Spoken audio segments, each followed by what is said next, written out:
Hello, Man Alone fans. This is Man Alone, and you're watching the Man Alone YouTube channel where we talk solo RPGs, and sometimes we come at them from a kind of oblique angle. And so that's going to be one of those episodes today. We're going to try to talk about Jungian cognitive functions and solo role playing, probably role playing in general, but with a specific focus on solo role playing because that's what we like here. We like that on this channel. Speaking of, in the post today, I did get Forbidden Lands Book of Beasts.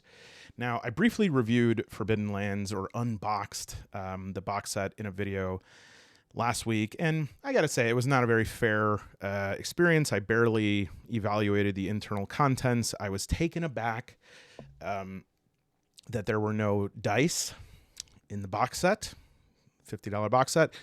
What I've definitely gotten over that. Yeah, I've gotten over that. And so I got the Book of Beasts. I forgot that I ordered it. It came today, and I was like, oh, should I keep this? So it's still in the shrink wrap.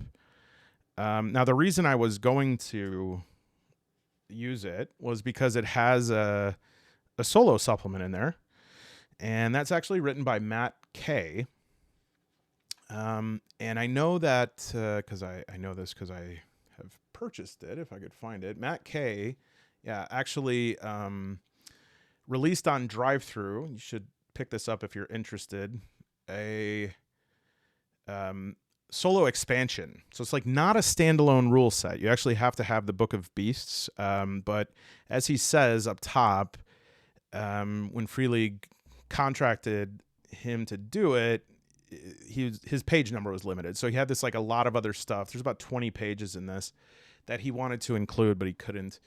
And so I was thinking about, combining that with the solo rules in the Book of Beasts, checking those out. But I don't know.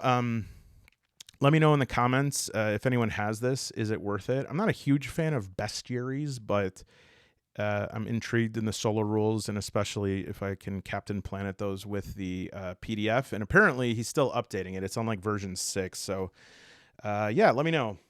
But that's really not what we're talking about. But do let me know in the comments if I should keep my hands on these forbidden lands, or keep my forbidden hands on these Let me know if I should return it. And maybe in the future we can do a playthrough of that. However, I think right now Seeker's Hollow is doing a playthrough of Forbidden Lands, so I'll put the link to that below. Don't want to step on anyone's toes. Don't want to yuck anyone's yum. So we'll check that out later, maybe this weekend or next week. So, okay. All right. So the way that most people encounter today Jungian cognitive functions is through the Myers-Briggs. And the Myers-Briggs, or MBTI, is a personality inventory that is pretty ubiquitous. I'd say especially, with the advent of consumer internet, it really blew up around, I would say, like 97, 98. And it was invented in the 20s, and it was invented by a mother and a daughter, Myers and Briggs, who were really, they were really influenced by Jung's cognitive functions investigation. Actually, it was a book that he wrote called Psychological Types. And they read that, they're American, and they're like, this is really cool. We should take these insights and drill down a little bit more to make these sort of domains. And people would take this test. It has like Likert scale questions. They're very personality inventory type questions. Like, I find it hard to be around others. Strongly agree, strongly disagree, mildly agree. Being around others does not make me happy. And it's like, inverting those questions, or people are more trouble than they're worth. I get upset very easily, etc. And then it scores that, and it will spit out these 4 letters, of which there can be 16 combinations, because it's like this or this, this or this. You can't be like an IENS. You have to be an ISTJ, or some combination of that. Once you get those 4 letters, you look. I am, you could take the test and it will say, okay, you are an ISTJ, for example. You are an introverted, sensing, thinking, judging. You could also be like an ISFP, introverted, sensing, feeling, perceiving, right? And then based on that, there's like a personality type that you are. They have a lot of weirdo names, and like the great debater, the say they don't have this, but say you were like somebody who did a lot of math and you also debated about it, you'd be like a math debater. And then they also have like the champion, the idealist, all these kind of things. And it is my opinion that they are they have a very strong Barnum effect. They are flattering, they're vague, and they say that they know you, right? And as humans, especially if we don't have a lot of psychological ego defenses or a strong core, we're very, very intrigued by people who say, I know who you are. I can tell you about yourself, right? The problem is that most people who claim to know that, who aren't like your mother, are trying to take advantage of you. And, I mean, that is a big part of the ability to manipulate a person. It's so hard to know yourself that if somebody claims to know you and they're very confident about it and it sounds right, they must have like a really great insight into you. And when I was younger and I was very much less developed, evolved into who I am, I had really low self-esteem when I was a kid and an adolescent. I was a chubby kid and I really wanted people to like me. I wanted girls to like me. I wanted other guys be my friends. I wanted my teachers to like me, right? And that so that they could provide what I couldn't give myself. And I'm a pretty, good speaker, I guess. And so I would sort of use that verbal avalanche to insinuate that I could like see something in that person. And, that gave me a lot of power, that I didn't always use responsibly with people. I was very reckless with people. And, I have a lot of, I have a lot of tenderness for that version of me. He was in a lot of pain and wanted some way to like get some of the joy that other people were feeling. But looking back on that, I can also say like, that's not the right way to do that because it's unfair. People are so eager to have someone say, this is who you are. And in a lot of ways, this is very saturated into culture now, I would say, with like some people pursue diagnoses because they want a psychiatric diagnosis. Some people are very healed by that. Their potential is released. They're relieved because they know what's been going on and they understand now. And then some people, they want a diagnosis or lots of diagnoses so that they can sort of what ends up happening is they kind of put a box around themselves and say like, oh, well, this is what I am. I'm circumscribed into this.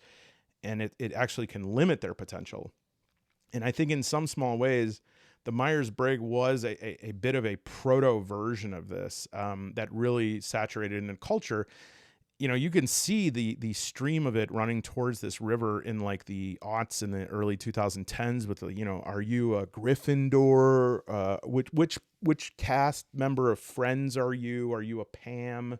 What kind of Krispy Kreme donut are you? This whole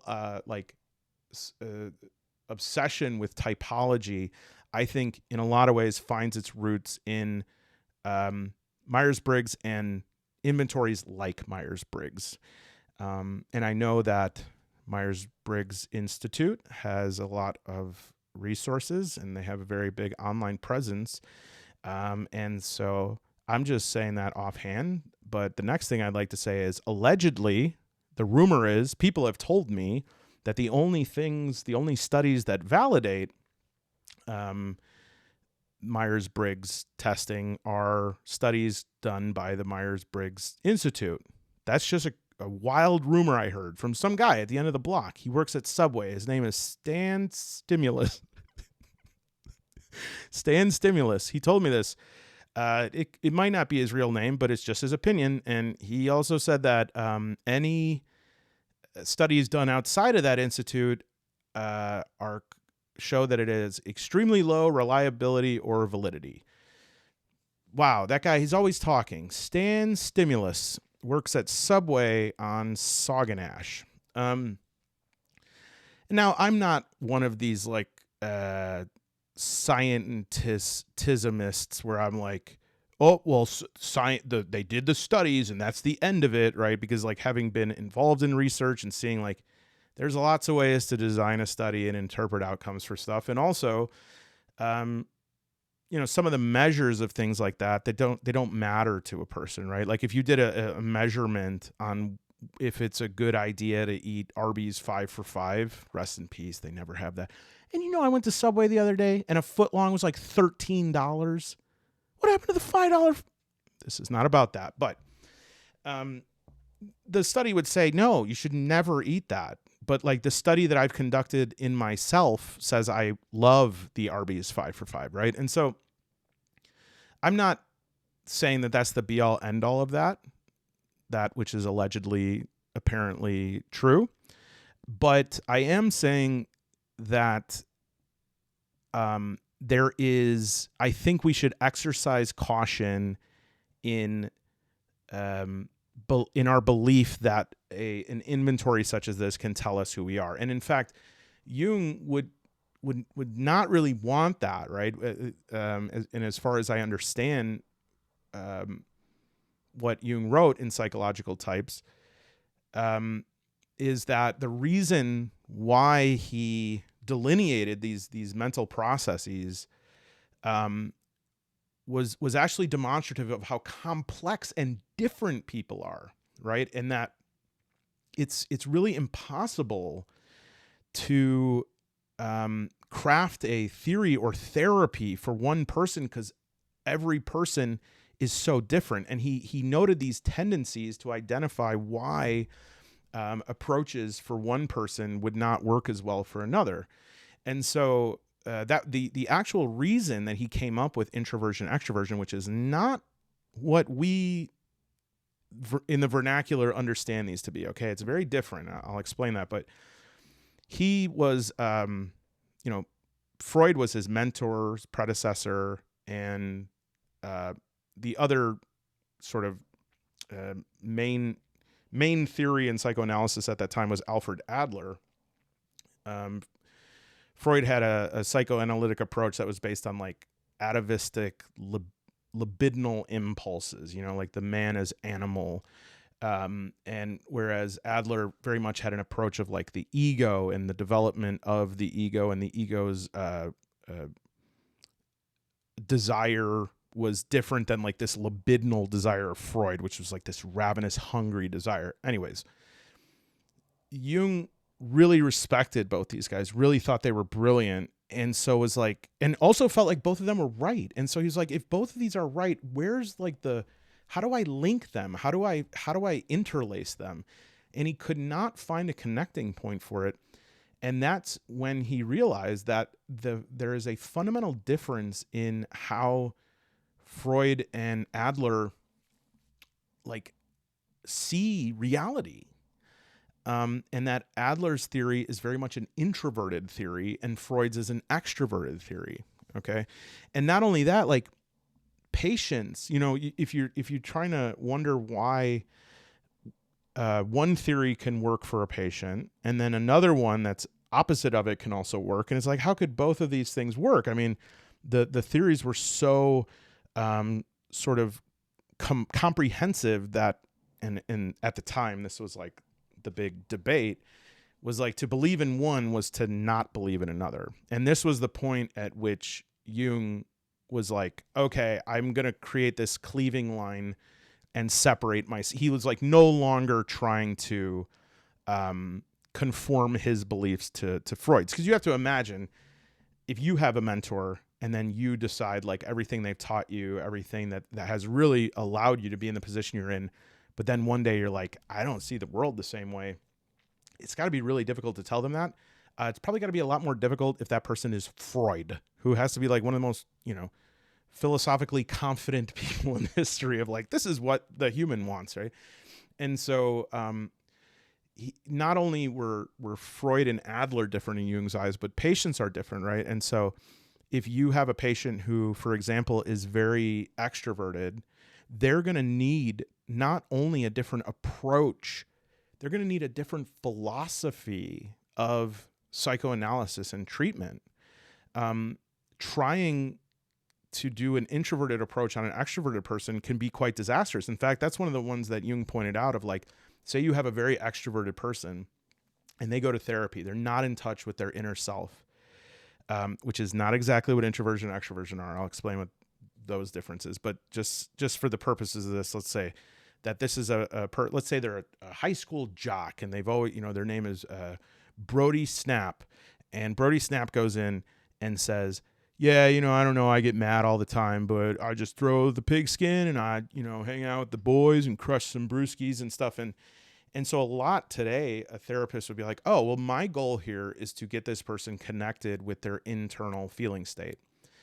And what Jung would say is, if you do that with an extroverted patient who has such low ability to commune with that part of themselves, their mind is not going to immediately make the connection that like they did that. They are going to subconsciously decide that you did that.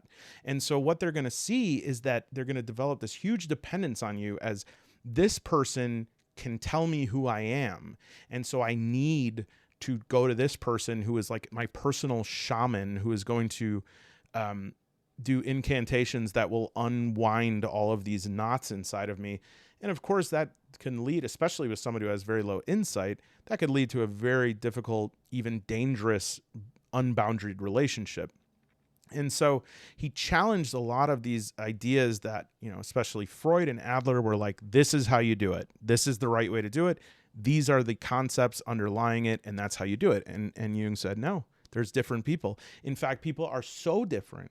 They're so dramatically different that you cannot imagine what the world looks like through some people's eyes, and it's not a matter of like, what if green is blue and blue is green for them or whatever. It's like the way that person evaluates things, how they experience different feelings, how it feels to be lied to for one person feels totally different, but we assume that to be lied to feels the same for everybody. And it just doesn't.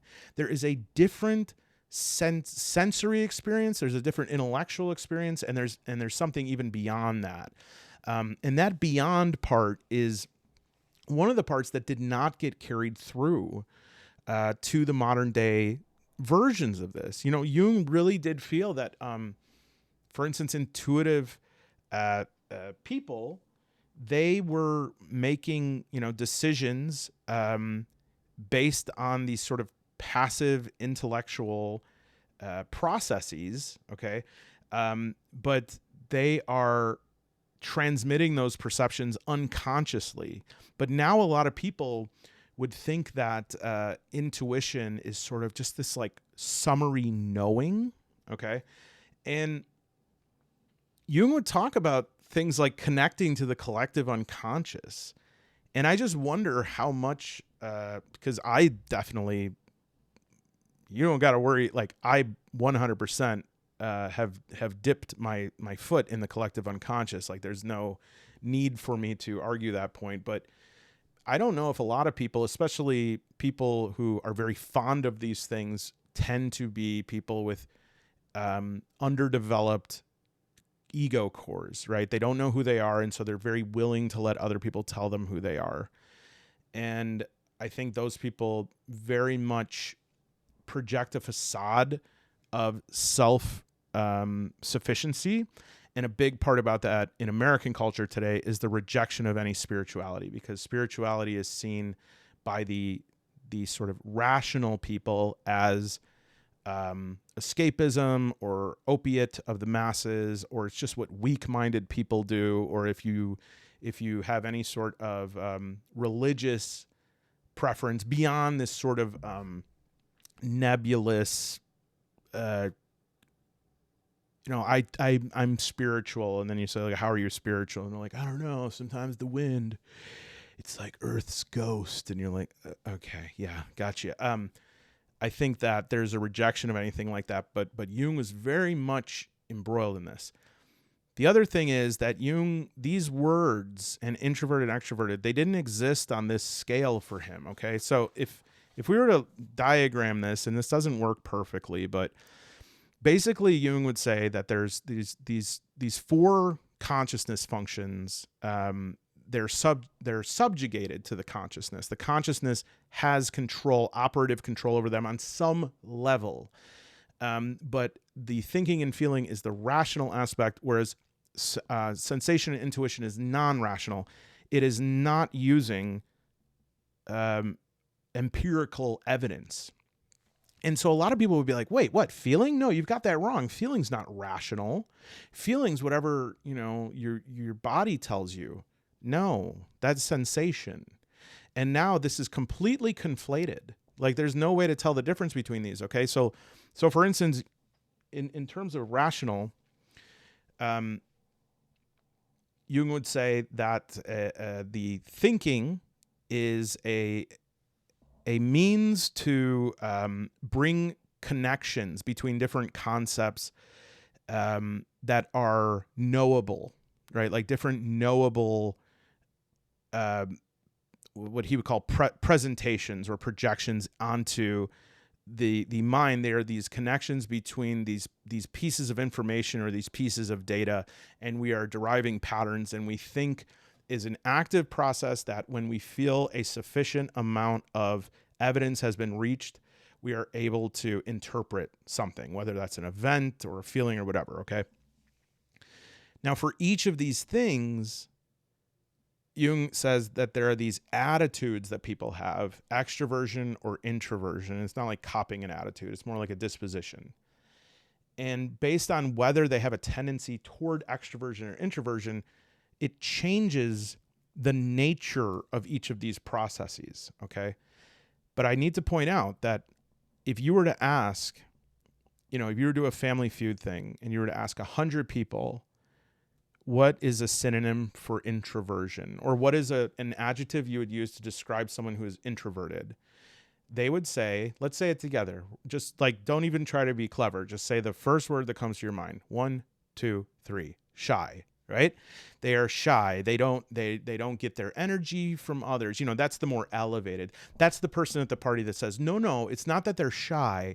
It's what Jung would say is that introverted people, they get their energy from being by themselves, and extroverted people, they get their energy from interacting socially. No, that's not correct. That's not what Jung said. Okay. Now you have to understand something. Especially in the global West, we don't want information. We don't want exegesis. We don't want unlocking of difficult texts. We want health potions. That's what we want all the time. And so in a lot of ways, the MBTI, the Myers-Briggs, is like the health potion format of this stuff, where it's like, yeah, you don't have to like sit there and read Jung's description of extroversion because, let's read it. Actually, let me bring it up. Pause. Okay. A strong, if not exclusive, determination by the object. That's how. So you're like, well, what the hell does that mean? Right? I know those words, but like exclusive, that's supposed to only be for like new video games or something. And so instead you have, introversion. You go to Jung and you say, Mr. Gustav Jung, what is introversion? He says, I'm not going to do the German accent. It's a turning inwards of the libido, whereby a negative relation of subject to object is expressed. You see, interest does not move toward the object, but recedes toward the subject. And you go, oh, okay, thanks. And then you go to Myers-Briggs and you go, hey, what is introversion? And they're like, girl, put down that martini glass because you're spending your Saturday inside. That's right. It's cookie dough and sitcoms for you because you don't need to be around other people. You just love being by yourself. And Jung's like, no. And they're like, shut up. Please go away. Right. And so that's why I guess some people just cannot believe that I am like that I get upset upset about this, but I do. I think it's a symptom of this sort of health potioning of things where it's like, just tell me what I need to know. It's not that simple. So Jung would say that extroversion is that you are oriented toward the object, the outside. Okay. And almost, if you're very extroverted, you're exclusively interested. You are almost exclusively fascinated by, preoccupied with external reality that is not happening within yourself, empirical reality. And then introversion is an inward focus. So like your attention, what you are thinking about, what entertains you, what informs you, what intrigues you, what worries you, all of that theater projection, the bulb is reversed and you're mostly paying attention to yourself and your internal state, whatever one of these factors that you're using. And so the introvert has a more of an attunement with consciousness, qua being alive and feeling like you're just alive, right? And that's why a lot of mindfulness exercises are directed. There's not a lot of mindfulness other than like Kundalini or something where you're okay, today we're all gonna like get out our mat and we're gonna go into downward dog, and then we're going to call our boss and argue about an agenda item. No, we're going to breathe. We're going to close our eyes to cut off that sensorium so we're not distracted by it. And then we're going to turn that camera inward, right? And we're just going to listen to this ineffable language of ourselves, right? And we all know that language. I mean, that language is capable of things that words are not. I mean, let's do an example right now. I'm gonna show you like how amazing your language is. Think about what an orange smells like. How crazy is that you can summon that? Can you define that? I mean, you could probably say citrusy, but that's not right? Because that's like saying, what does a chair feel like? It feels cherry, right? No, like your mind has a language that can summon things that you don't even have words for. And that's the language. It's not like introverted people have an internal monologue, right? It's not like we're walking around all day being like, a notebook. I will lift it. I have assessed the notebook. Now I put it down. Instead, it's this like there's no sound to it. We cannot speak it. And the thing is that the Jung had such a high intellect, and he was able to translate the things he found like near the veil, which most people that their minds are that expansive, they can't translate it. And so they end up, I mean, I think it's in a lot of ways, this is, by the way, this channel does not offer medical advice. Please go to your doctor. I'm not a medical professional. Okay. Like he was able to translate this. And I think some people who are close to the veil, but lack the ability to translate it, they like have schizophrenia, right? Like they're overloaded. They have just a psychosis. And so again, if a person is translating eternal things, things that are, what is the word? Subspecie aeternatis. It doesn't matter, but it's basically this Latin phrase that means like belonging to eternity. So these things that there are no further reduction of them, right? Like they are simply what they are. Reason or like knowledge, like you could define it, but like knowledge is knowledge. You know what knowledge is, but knowledge is known how, right? And so like the word, like the concept of knowledge, I'm saying. And so anyways, obviously if somebody is translating from that vantage point, it's not going to be incredibly easy to understand what they have to say, but we let ourselves down and we let everybody down when we don't at least try to do that, right? And so we have this extroversion and introversion. Then feeling, okay? Feeling, when we hear feeling, vernacular understanding is that feeling is gathering data through our senses. And again, you're not wrong if you feel that way, But I didn't mean to say feel that way, but you're not wrong if you understand the word that way. Like that's how most people understand the word. But again, when it's translated into Myers-Briggs, it maintains this vernacular definition, and that's not what Jung meant. What Jung meant by feeling was this process by which you judge the value of something. Your ego and the object, whether that's the outside world or inside yourself, whether you're introverted or extroverted, they mediate, and then they come to something, a conclusion about like, what is the value of something? That's feeling. Feeling is not like, oh, I'm sad or like I'm uncomfortable or something like that. It's a valuation of things. So in a lot of ways, feeling is the way that judging is interpreted in the Myers-Briggs or what people give for that definition. And then when we think of that vernacular sense of feeling, then we go into the non-rational. And so Jung would say that these are the ways of knowing without using rationality. And that is not necessarily like intuition is not like summary thinking. Intuition is the way that perceptions are tossed up from the unconscious into the conscious. Okay. It transmits them. It allows them to be known. You don't know where they came from. Like intuition has no source. And again, Jung would say that where you're getting those is from like the collective unconscious. Right. Again, I'd for extroverted intuition, we would actually say that that's the collective conscious. Like a person who has an extroverted intuition, you have an intuition about like society or culture. So people who have extroverted intuition are very good at like fashion or are very good at like knowing trends. And actually, to not do the same Barnum effect, I think extroverted intuition is, if you don't have that, it's the reason why you're never the one making the memes. You're always the one reading the memes.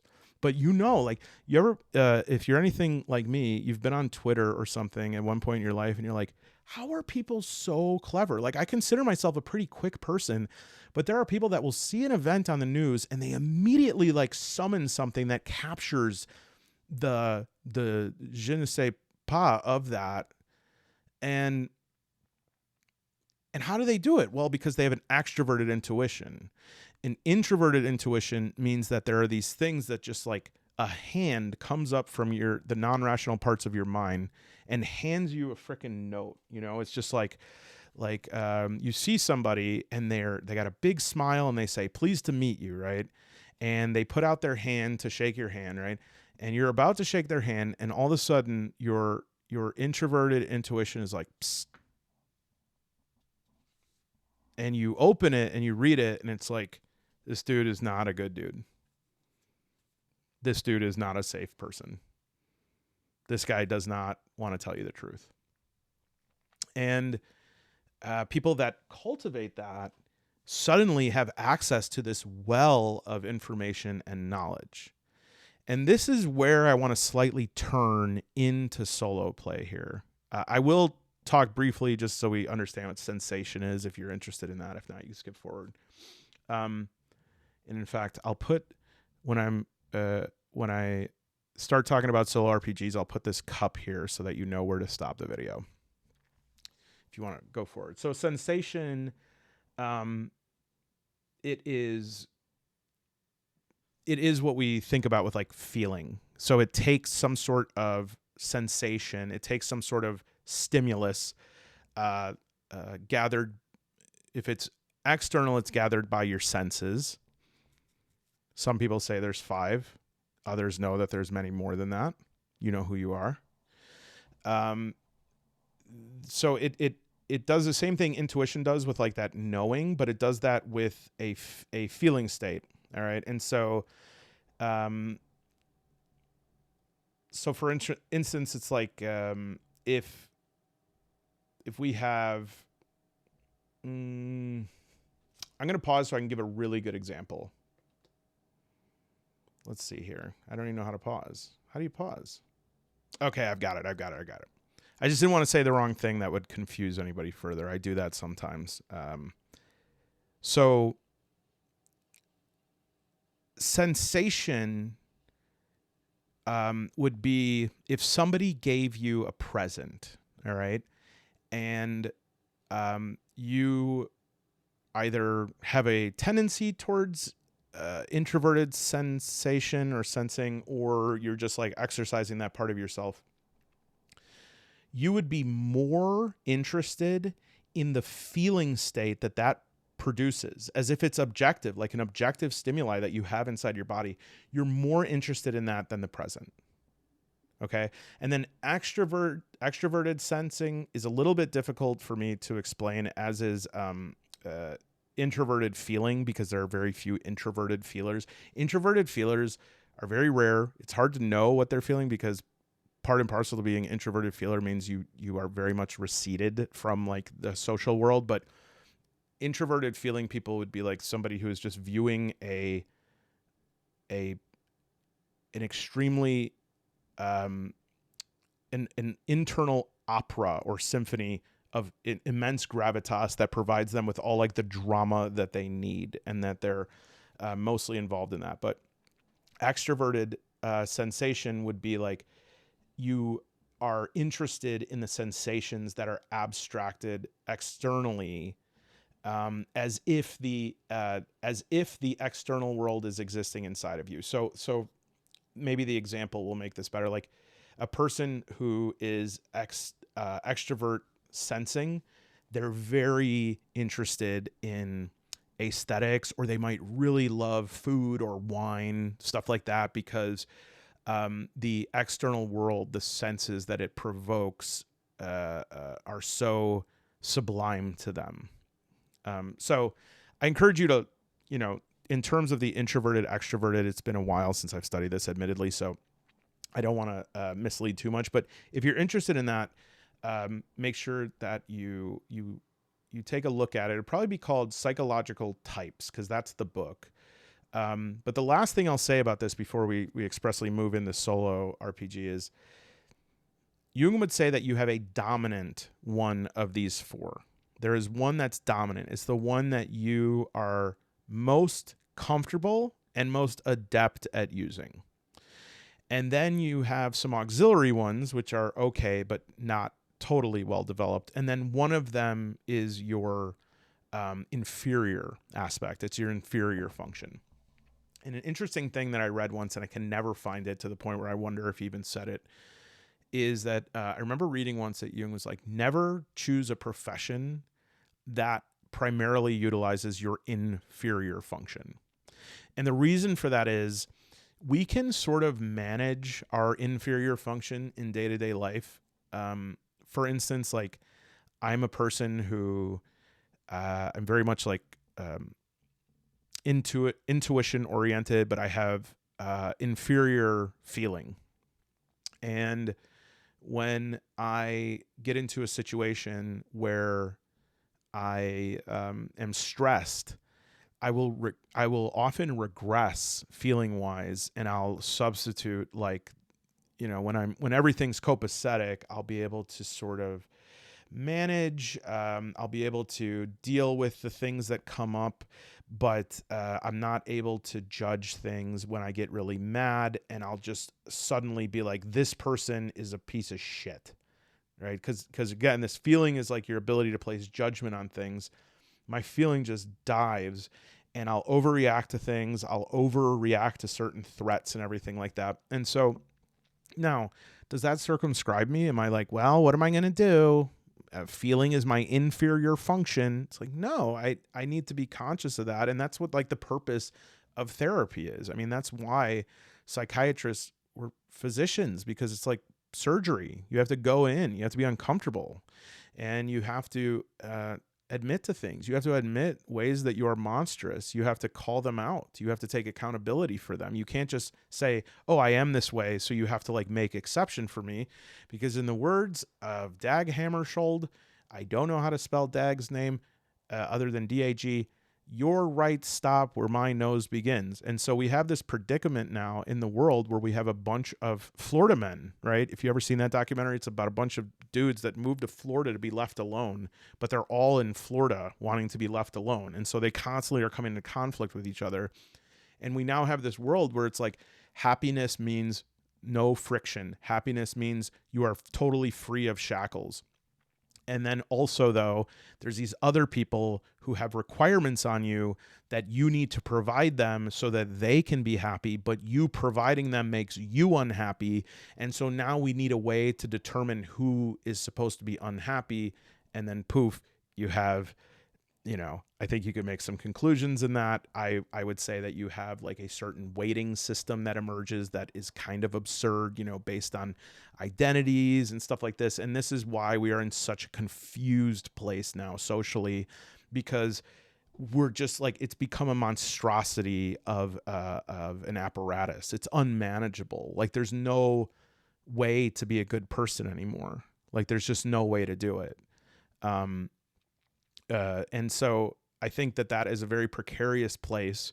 And yes, I do think in a way the Myers-Briggs type of thinking does that to a culture. It makes it feel like everyone is some specific thing. That's why like social movements just like completely disregard any sort of like nuance in behaviors and everything. It's like, if this person's bad, then anyone who is vaguely like them is terrible. And it's sad, because we've lost track of that individual to the point that even like talking about that and expressing the desire for being merciful and for understanding and forgiving, I have made, having been someone who was an addict, I can tell you that if it wasn't for certain people that were like, screw it, I don't care what everyone else thinks you're my friend or you're my brother and I love you, but also, I know you're a good person, but if you keep turning your back on these things and you keep living like this, then actually I can't sit here and watch you harm yourself, and that's sort of like going out of their way to be understanding and merciful. Oh man, it's like, it's the most incredible healing thing to just have someone believe in you, right? And so people go, oh, why is there's all these horrible things happening? Why are teenagers killing themselves and others and stuff? And it's like, well, because they know that if they make a mistake, they're never going to be forgiven. No one will ever understand and love them, or at least that's what they think, right?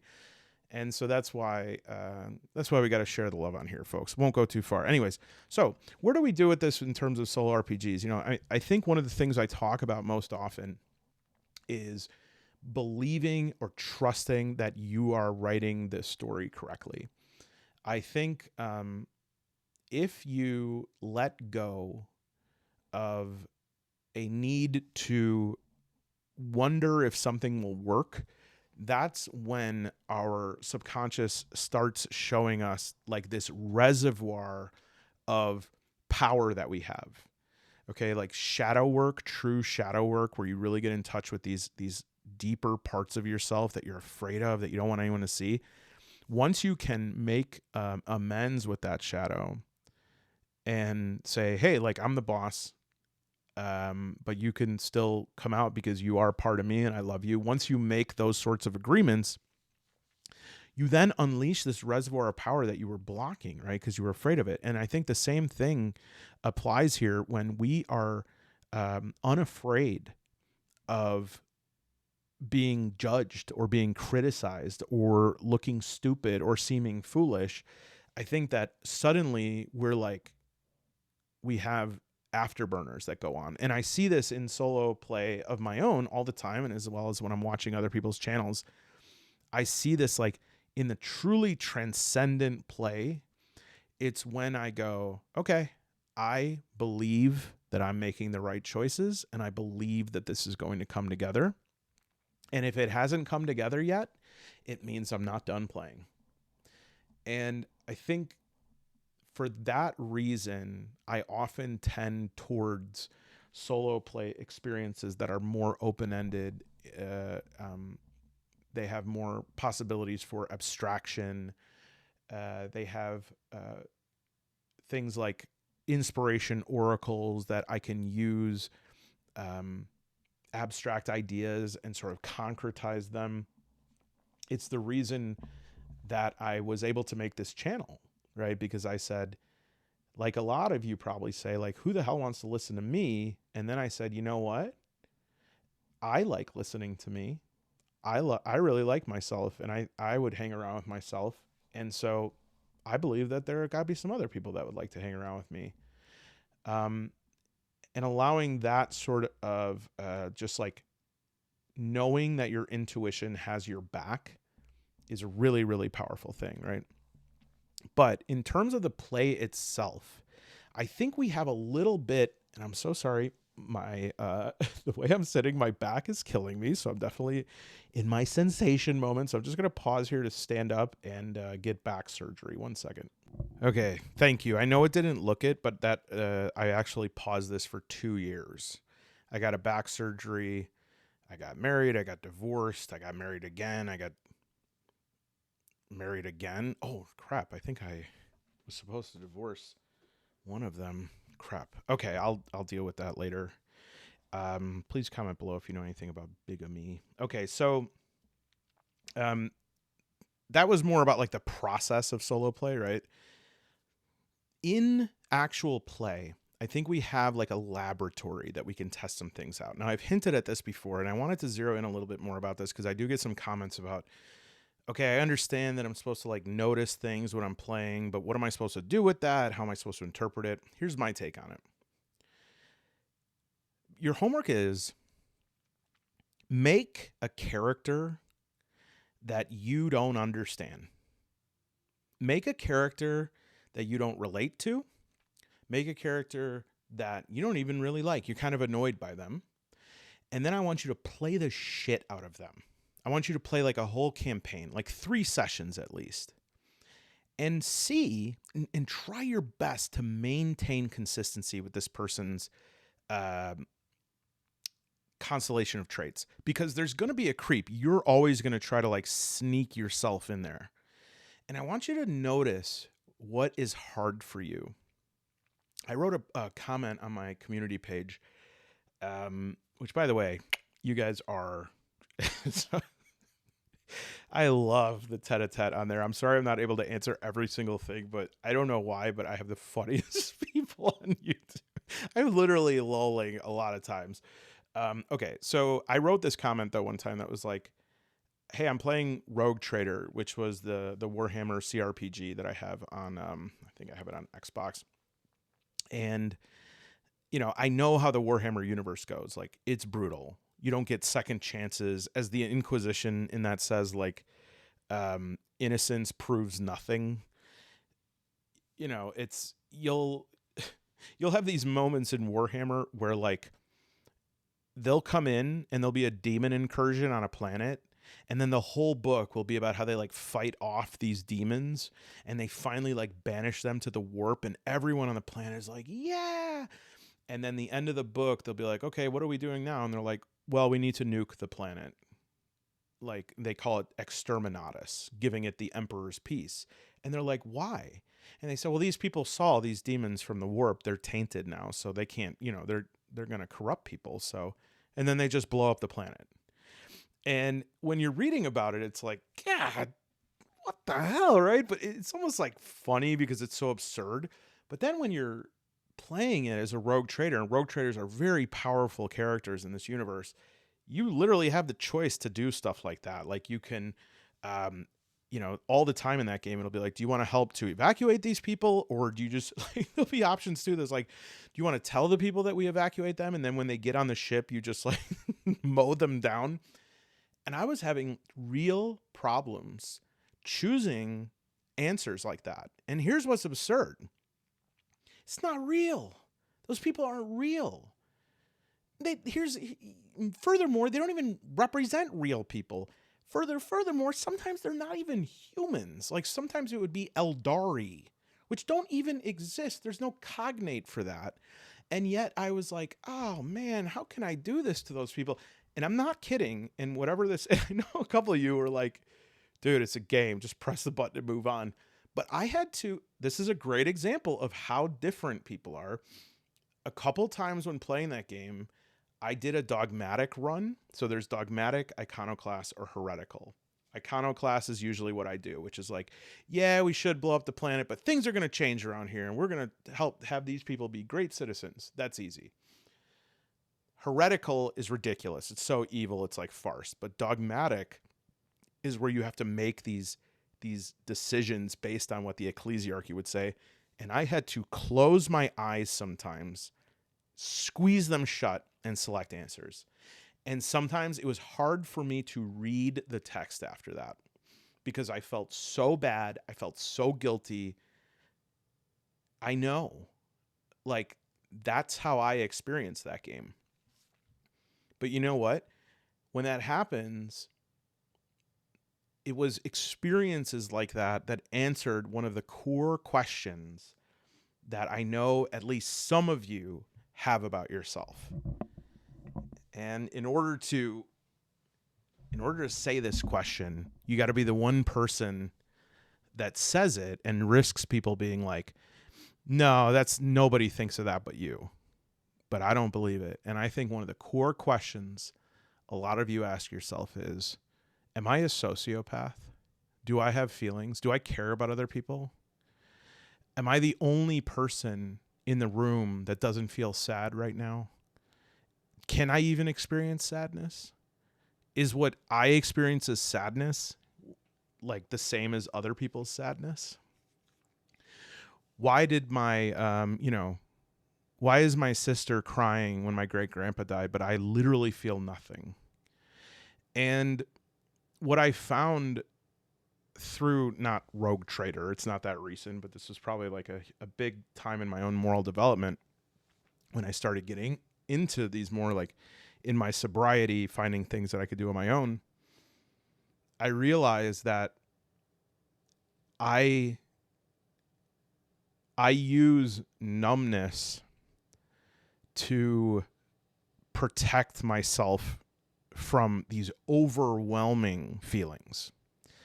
I feel so sad for people. I feel so upset when people are screwed over or they're manipulated or they're abused. I'm so angry about it. I'm so sad. I want to cry about it, but I can't. And so I block it. And I've done that so much that it's automatic. I don't even notice it anymore. It's the water I swim in, right? And that, again, you have to think about like my inferior feeling. I was not able to place judgment on myself. That is the highest level of estrangement. I was not able to say, you are good. I wasn't sure. Now, I'm the person who has the most data about myself. I'm the only one that knows that when I was in 4th grade, I went into the bathroom at the church and somebody had dropped the little envelope with the tithe. I stole it. I put it in my pocket. It was $4. I'm the only one who knows that. I mean, you better believe that I confessed up to that one during my reconciliation. But yeah, like I'm the only one who knows those situations. I have the most comprehensive history of myself than anybody else. And yet, even with all of that, I was unable to assess whether I was good. And then you learn this sort of therapeutic or psychology language and you go, oh no, maybe I'm a sociopath. Maybe I'm a narcissist, you know? And what you realize though, is that, all of us, all things, right? That the people who are on the extremes of things, those are just like the embodied sadness, like karmic sadness and loss of humanity, because most of us are not numb emotionally. I think especially for some reason my intuition is telling me as well, this is like very much men can do this, because I think allowing a free flowing emotion from ourselves has the threat of emasculating us. And for me, right, I'm from a family of 7. There are 2 girls, right? The rest are guys. Very strong dad. I had emotions once when I was little, and then I never had emotions again because I was strongly reprimanded for that. And I was not only reprimanded, I was humiliated, like a crybaby thing, because I'm the youngest. And so I developed that numbness and that block. And it wasn't until I started doing those characters where I thought it was a safe thing, because I have, although it's auxiliary, I'm pretty high in the thinking area. And I go, hey, this is not the same. This is different. This is a video game. There's no consequences here. And then I started like crying while I was playing a video game. I started crying because of this character. And instead of like, for the first time, instead of being like, what is wrong with me? Why do I cry at this character, but I didn't cry at my grandpa's funeral? Well, it's because I had built up so much of this feeling by numbing myself that this very small crack let through this explosive pressure stream of water, of emotion, or water, and crying. I had held it back so long. And I started to understand, and I got more refined at this, of like trying all the time to play characters that were nothing like me. And I have to admit, my CRPG thing was a little bit, it wasn't a lie, but I wrote that as if I had just found that out about myself. I was more like re-experiencing that emotion as I was playing Rogue Trader. And I'm like, anyone else got this? And it's like, I know other people feel this way. But whenever it comes up, I understand that suddenly something is trying to teach me something. Something is trying to show me something. And one of the things that I am shown from that is how different other people are. How a person's orientations on here, they're and again, I think, people want this to be like, remember that website Political Compass? And it would just be like, you are here, right? That's where you are, right there. But in reality, it's probably like something like this that also like fluctuates day to day. There are like little tendrils that go in this direction or that. And I just started, I opened myself up to an incredible amount of empathy, because one of the things that is the hardest thing for me to do is to forgive someone I don't understand. If I understand somebody, they're forgiven. I got a person in my family who he really, really struggles with his emotions. He really, really struggles with impulse control and anger. And I think he's really wounded, and he lashes out sometimes, and it hurts and it's scary. I forgive him. That's like automatic, because I understand. The only thing I have to figure out is like how much I interact with him. Because in terms of like forgiveness, man, you're forgiven, but I just can't be around you for a while, or I don't even know how much I could be around you. And so that's something that's completely different. That's like strategy rather than feeling. And I do believe that if we can open up our moral imagination in this way, allow ourselves to understand more characters, we're going to become more loving as a society. However, what is the opposite? The opposite of that is happening. People are losing the boundaries between fictional characters and themselves. They're getting angry when they cannot customize a character to have some extremely hyper individualized trait of theirs. characters must be everyone. And if a character that you play does something that you don't like, you feel violated because somebody made you do that. And it's like, no, dude, when I say that I cried from making these like choices in freaking Double Dragon or something, I didn't actually believe that I was the character. I was suspending my disbelief to understand or to experience a piece of art or entertainment. I'm not that person. And this is the problem. Like, if you're in a movie and you constantly have to be like, oh, who am I on screen? You know, that's why these trash movies come out now. Like these superhero movies are just like a pick who you are, right? Like, which one's me? And if they don't have me, then I need to really be upset about that, because where am I? How am I supposed to understand? How am I supposed to imagine what it's like to be somebody who doesn't look like me and talk like me and act like me? How am I going to do that? Well, practice. That is what is required of us. But the more that we demand that sort of thing, the more that it is built in as an assumed positive, the less we are able to bring up this rebuttal. And I guarantee you, if this, even this video, which I doubt is going to pull numbers, but for some reason, algorithmically, if this video got thrown out like to the wider audience, there'd be people that would like claim that me just saying that we need to be understanding of evil people. We need to be understanding of people that violate our morals, because guess what? If you're not understanding of those people, then who gives a shit if you're understanding? Your understanding means nothing. Oh, I'm very understanding of people who are exactly like me and conform to all of my moral standards, right?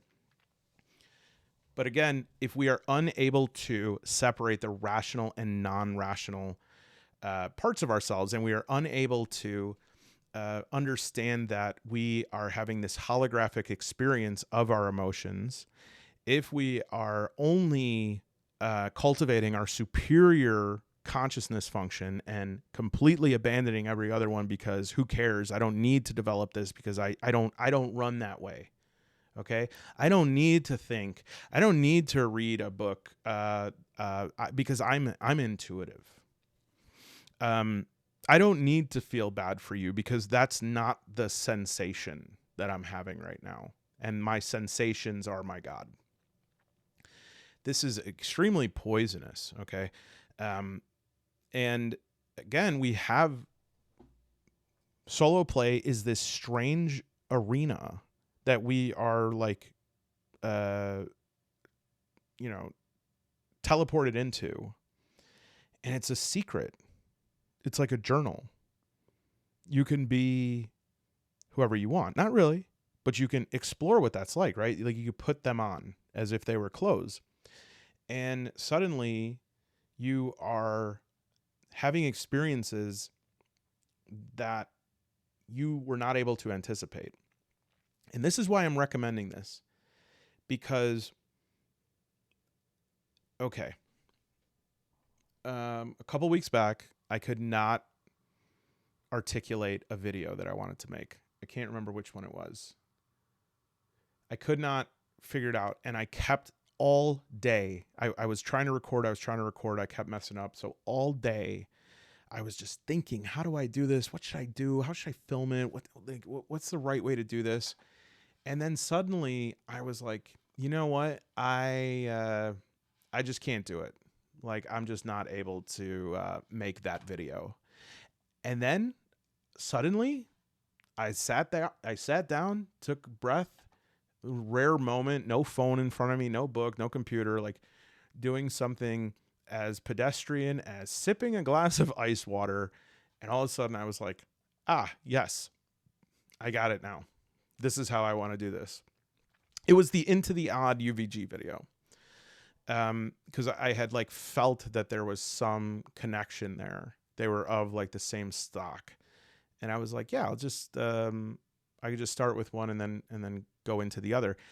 And the point being is that we use these same faculties to solve our problems, solve our difficulties, solve our self nodding. And it just doesn't, we just keep doing it over and over again. I mean, in my 20s, my God, I would sit there every night and just be like, how do I stop doing this? How do I start, eating better? How do I start? Every night I would just keep doing the same thing. And it reminds me of the funniest scene in movie history in Happy Gilmore when he sees that kid. The kid's like sitting on the ground and the guy has a hose on him and he's just spraying him. And Adam Sandler comes up, he looks at the kid, and the kid's like not enjoying it. And the guy's just big smile, just spraying the kid's head. And Adam Sandler's like, "You okay, man?" He goes, "Oh yeah, I'm great." And it was like no explanation. No, this guy just loved just like spray bullying the top of this guy's head. And it made me think about like spraying a wall. Every night there's a wall and I got to get through it. And I say, okay, let me try my garden hose, and I spray it. And I'm just standing there spraying this wall. Night after night. Next night, man, I wasn't able to get through it. What should I do? I know, I'll spray it again, right? You cannot disassemble the master's house using the master's tools. In order to access different thoughts, you have to assume different cognitions, different viewpoints. And so I want you to try to create a character that you would not normally identify with. And that doesn't just mean the role. It doesn't mean you have to be a mage. I know some people have trouble with fancy and spellcasting, but I'm talking about the personality of that. And then see what happens there. See if you can figure out something about them. Not to, well, screw it. They're like the biggest company in the world, but like these Star Wars shows, they're super boring. And it's like, why are they so boring? They can't figure it out. Why? What? These are all your favorite characters. Why don't you like them? And it's like, well, because basically like Boba Fett felt the same as Mandalorian, felt the same as Ahsoka. Like they all have the same viewpoint. Boba Fett wanted to save a city? What? Why does Boba Fett want to save a city, right? But it's because there's a lack of moral imagination. They're forgetting that what is compelling about something is the conflict of moral viewpoint, the conflict of it. And that's why in the best movies, you almost see the villain's standpoint. Right, that was like a huge. This is a very good thing to say at like an hour 7 of a video, because this would not be a good take.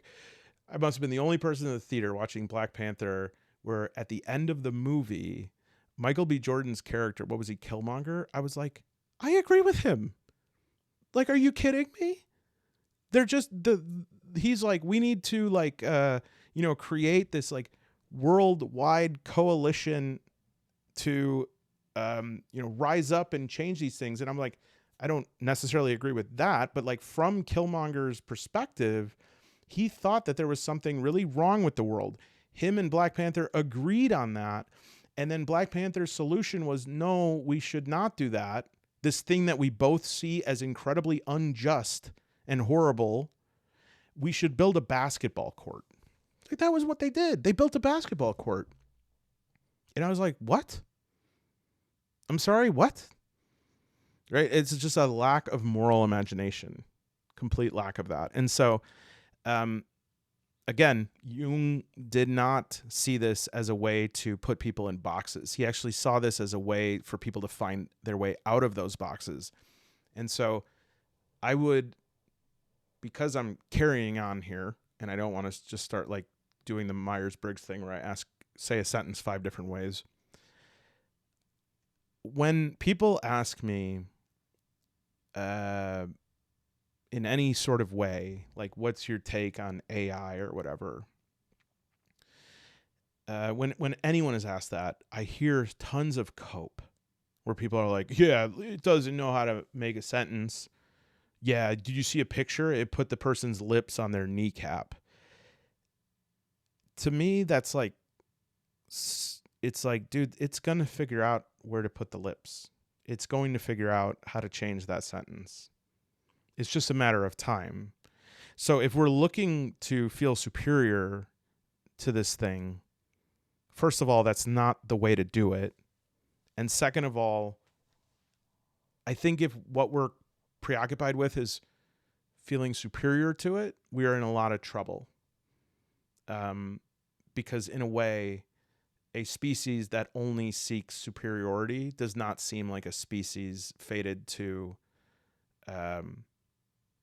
be there for the long haul. It feels like an insecure species. And so what I say to that is the AI can do a lot of things humans can do, and one day it'll be able to do everything that a human can do. But the only difference is it can't choose it. And even if it's like becomes autonomous, they were not given that autonomy by themselves. They were given that autonomy by something that exists, right? That they cannot choose. That is the distinct human aspect, is the ability to exercise morality. Morality is our distinct advantage. And the way we cultivate morality is not through developing narrow understandings of it. Our way is to develop new ways to understand that. So what I'm curious about in terms of solo play is, can we figure out ways to introduce moral scenarios that are designed to make difficult choices? Could we use resource management as a guide, but instead of like hay and bricks, we're using difficult decisions? You have to make like really difficult decisions, because what I want to do is I want to immerse myself in a world where the stakes are high, because I'm grateful that I don't live in that world. I don't want to like move into a world where the stakes are also low. I know not everyone will agree with this, but it's one of the reasons why I'm very confused by like cozy RPGs. It's like, I'm already cozy. I want to jump off a waterfall. I want to fight a shark. And so, yeah, I don't know how good of a job I did here talking about SoloRPGs. I feel like some of the maybe foundational concepts that I was building in the first part of the video got a little bit lost along the way. But I'm going to keep thinking about this. I'd be very curious about your comments on it, if you feel like there's any potential here. But the biggest thing in terms of strategy, again, is trusting yourself to make that narrative connect and make it work. And then you'll surprise yourself. You'll surprise yourself at the amazing like web design. And I'm talking like spider web design that your subconscious is doing in the background. Be led by what feels right. Do not deny your intuition. Do not deny your sensations, and allow yourself to be led by that. The fear that you will have a jumbled mess, usually that comes when you try to exert too much control over the story. So let the story drag you along. Let it lead. And yeah, I hope that there was something here in this video that was illuminating for you. If you enjoyed this, if you didn't enjoy this, definitely not channel for you, because this is a real like this is a real exemplar of what this channel is like. But if you did like it, feel free to click join. We have an hour podcast that we put out every week in addition to the videos. Very excited. BB's coming back, my betrothed. She's been on a bit of a vacay journey. And so that'll be next week. So a great time to join. Yeah, thank you, everybody who is a member now. And I guess we should take account of them. I think I added the new people as well. So be rational. That was dumb. An hour and 10 minutes. Is that one guy? Yeah. All cool people.